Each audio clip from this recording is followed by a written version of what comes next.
نبی پاک علیہ الصلوۃ والسلام نے فرمایا قسمیں کھانے سے بچو، مسلم شریف کی حدیث ہے، فرمایا قسمیں کھانے سے بچو، یہ چیز وقتی طور پر تو ترقی کروا دیتی ہے، مال بکوا دیتی ہے، لیکن کاروبار سے برکت اٹھا دیتی ہے۔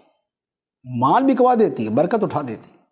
اسی لیے جو لوگ قسمیں کھا کھا کے کاروبار کرتے ہیں نا، تو آپ یقین کریں، آپ یعنی مشاہدہ تو کرنا تھوڑا سا عیب تلاش کرنے والی بات ہو جائے گی، اس لیے وہ نہ کریں، لیکن سامنے آئے تو آپ دیکھیں، غور کریں کہ جو لوگ بات بات پہ قسم کھانے والے ہوں گے نا کاروبار میں، یہ کبھی خوشحال نہیں ہوتے۔